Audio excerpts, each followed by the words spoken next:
Alright, so here I am in my first tutorial video ever. Let's see how this goes. So the type of thing I'm trying to farm is these mushroom stems here. Because, you know, it's kind of hard to get a lot of them manually. Well, it's not kind of hard. It's really annoying. I was playing on Quailcraft and I figured that out pretty fast. So I'm going to be running through on how to build this thing, actually. Oh, I fell down. And I'm quite proud of how I made this. And yeah, let's get to building it. Alright, so this is the basic mechanism of how this thing works. So when this is on, I mostly just have it off so that you don't hear that ticking noise all the time. Whenever this is activated, you'll get an output here. And whenever it's not there, you won't. And then this is useful for later. This just dispenses the bone meal so that your thing grows automatically. You don't have to manually bone meal it. Alright, on to the next part. Okay, next part is this piston part that pushes the mushroom blocks out into the other brickmaker thing. And you may be wondering why there's no blocks here. It's because the mushroom blocks will grow and be there. Otherwise, if there's anything there, I don't think it would grow. I'm not sure, though. Anyway, let's keep on going. Okay, this next part here is the complicated bit.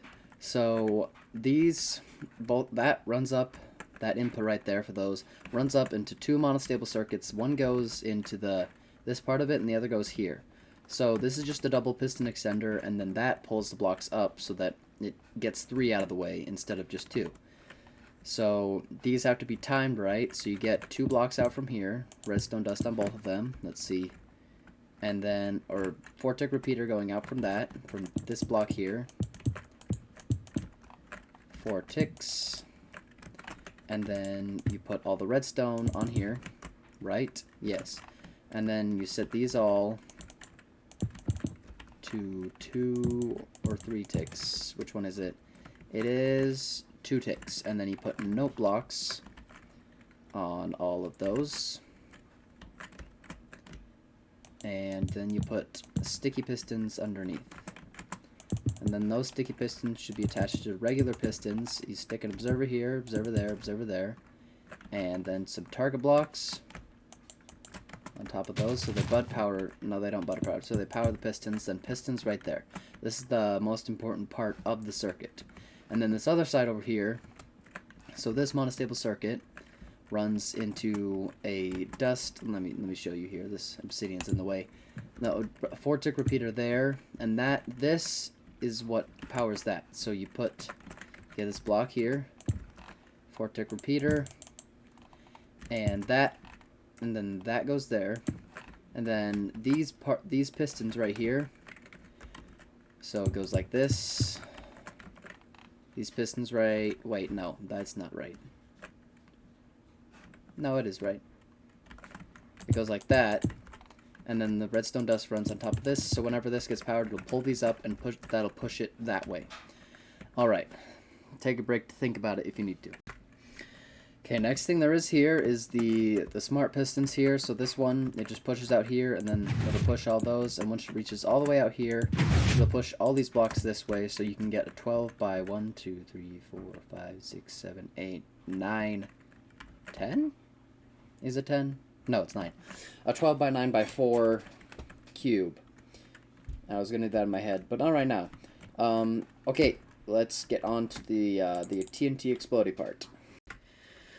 Okay, now that I have this exploding part, most of it doesn't actually matter besides the TNT duplicator. You want it this obsidian piece 5 blocks out from this ring, and this ring is just outside of this, just to protect these redstone pieces from blowing up. And then you want an observer piston, observer piston, observer piston, and then this doesn't really matter at this point, just as long as this gets powered in some way. So if you really want to just use the same way I did, you just use it that one. I used a different one on that other one, as you can see, because it doesn't really matter all that much. So what this will do is every 8 times this thing fires, this thing will drop a TNT. So that makes it so, you know, it's not just dropping it consistently and then blowing itself up and then causing problems and making you cry. So I think this is almost all of it. We just need to get this bottom part done, which bottom part is probably the easiest of the whole. Alright, now before you put on the finishing touches for your thing, you want to first... I can't grow one right now. This needs to start as mycelium. Dang it. You need to first plant your first mushroom and then grow it. And I accidentally right-clicked that. And I've missed something. Oh, it's not on. Make sure it's on. And then all this should have worked. These should be... Yeah, that's right. And then that should have pushed that a little bit over that way. And then now, you will actually have a spot by which, with this part of the water stream, you can put your hopper. Yeah. So you just grab a hopper. Want to die because of the ticking noise. Click, put that there, and then all your... I don't need one of those there.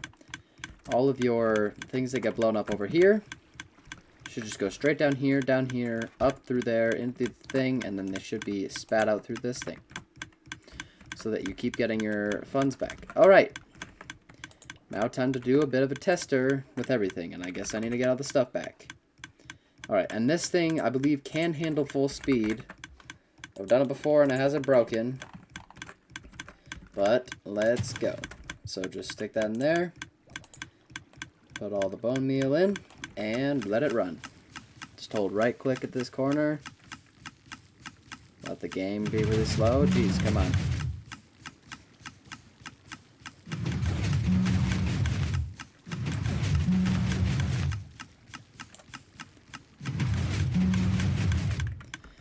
Okay, I think for ideal performance, though... Oh, there just went the TNT. You'd want something to block the light at these points. And you just heard, if you were listening close enough, to that other dropper just spat out all the red mushrooms that it just got. So there should be some down here. And I believe you should make a profit of mushrooms. Yes, definitely. So you just keep running this. It'll reach... Oh. I did that wrong. Anyway. Okay. So, I've built some things slightly incorrect. Just to make some minor issues. Nothing big. Mostly just... this being a block too low. But... that is the thing of the farm. That's how it all works. And that is too high. Give me a second. I am fixing things. Alright, I'm gonna fix this real quick.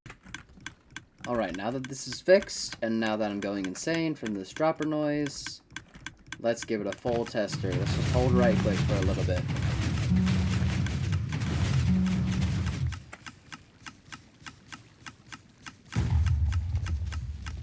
Wow, this thing is taking forever.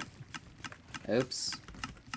Looks like we had a little mishap. So if it ever does this while you're running it, all you have to do is just break those blocks and you'll have a new one in really fast. And we just keep on going like this.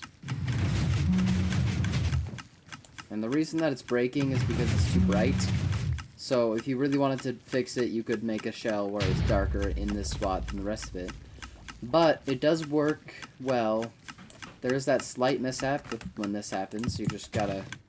Oops, that was... Just gotta clear that out. And then you'll be able to put a mushroom back. New mushroom. And as you see, we are about to get our first full... So just 2 more mushrooms. Our first full harvest of all these things pushing out. Not harvest, but you get what I mean. 1 more. And we get to watch it do its thing. That's the first layer of it. And this TNT is about to blow all this stuff up. And there we go. We should get some mushrooms back. Mushrooms back. See? Alright. That is this mushroom block farm. If you ever have need of it, I'll be kind of surprised. Because it's a very specific situation when you need a bunch of mushroom blocks, but it is quite useful in that situation. So that will be it for this video, and I will see you on the flip side.